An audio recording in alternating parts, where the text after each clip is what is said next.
What's good, everybody? It's TSFL Nation. I'm back with another reaction, and this is the main event, the big fight of this event, and we're about to check it out. And yeah, this should be crazy. Before this video starts, make sure you hit the subscribe button, make sure you hit the bell, and also share if you haven't already. So let's check it out and see what happens. We're going to show you the highlights, and if you like uppercuts, you're going to love this. Michael, take us through it. Sure, absolutely. As you said, the uppercut was the weapon of choice. You can see the height difference there. And as I said at the start of it, you know, Glover did get his hands on him here. Oh my God, I was about to say. There, went for the high cross, but it was to no avail. There was the first uppercut, spinning elbow. This was a beautiful combination in the second round that put him down. It looked like this was going to be the beginning of the end, but as we said, Glover was just all heart, and he was still dangerous towards the end of the fight. But look at that. I think that was the first or the second knockdown. And this actually allowed Glover to recover a little bit. He tied him up and recovered. Here are the uppercuts here. No, I thought that was a finish. Up against the fence. One. Here we go. 1, 2, 3. Right hook. Boom, down he goes. It was beautiful. He landed the 3 uppercuts. He pivoted off and then landed a beautiful right hook. And it was a great stoppage. Mark Goddard did the right thing. Fantastic performance. Glover showed a lot of heart. Excellent main event. 11th career win by knockout for Alexander Gustafsson. So now once more into the breach, it seems like he's going to be the new #1 contender. Would he rather fight Jones or Cormier again? Both of them were outstanding bouts. Yeah, great question. I mean, what would I want to do is up to me. But for Alexander Gustafsson, I think he can fight both of them. He had a great fight with both. He could have won both of those fights. And you can see in this fight here, he did his homework. He saw that the right uppercut was effective by Anthony Rumble Johnson against Glover. That Glover was the boxer who likes to put his chin down and throw big punches. When you're a boxer that puts your chin down, you're susceptible to that uppercut. And there was a lack of head movement from Glover Teixeira that me and Michael were talking about. Yeah. Got an elbow in there. The whole night, and the hand speed can't get over it. And the impressive thing about Gustafsson in this fight for me is that he's clearly got better. His hand speed was incredible. He was picking his combinations. He was using his lead jab as a feint to set up the uppercut. He wasn't predictable. Fantastic performance. You can see the true evolution. Third most finishes in light heavyweight history, 7. There's Alexander Gustafsson.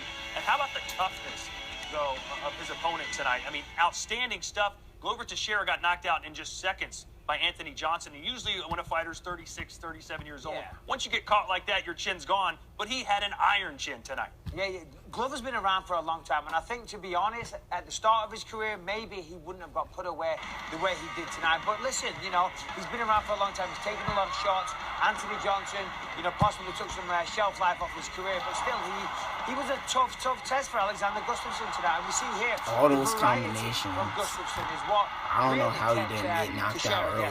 Yeah, and what I did like about Glover, he did have a great game plan. He was light on his feet. He did go for the takedown, but a couple things happened. He went for that crotch lift, beautiful lift, took him down, but wasn't able to control Gustafsson.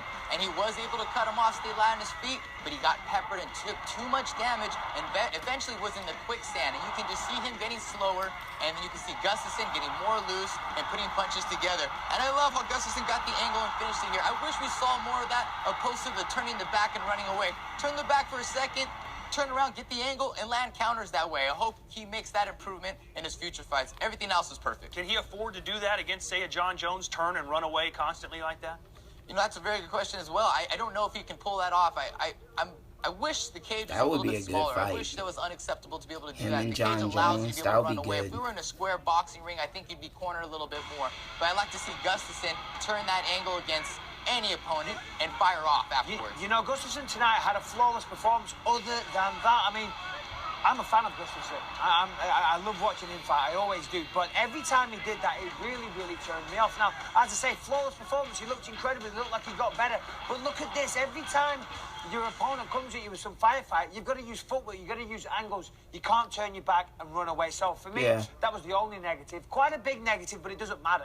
He still knocked the guy out in the, was it the 5th round? End of the 4th? End of the 5th. End of the 5th? Yes, 5th round, yeah. All right. 5th round. Maybe I feel like I've been hitting the head. It was but yeah, other than the running away, it was an amazing performance. And I'll tell you what, Teixeira as well. I mean, when he got dropped, he went down. It looked like he was over, but he managed to get back to his feet. He managed to turn the tables. There was no quitting Glover tonight. And I really believe he can make an adjustment. I think he ducked, slipped out, and ran. But if he could duck, slip out, turn the corner, I think it'd be a simple adjustment. I mean, it's easier said than done against top-level opponents out there, but I think it's something he can use to his advantage. But he has the footwork to do it. Yeah. It's not hard. You just go back a couple of paces and then use lateral movement. Never go more than 3 steps backwards. He's got the footwork to do that. He just needs to work on that a little bit. Yeah. I mean, yeah, that was a good fight by Gustafsson. He really was using his combinations correctly, but yeah, he ran away a little bit, but like they said, a simple adjustment. But thank you guys for watching. Like the video, if you liked it, subscribe, and yeah guys, see you guys later. Peace.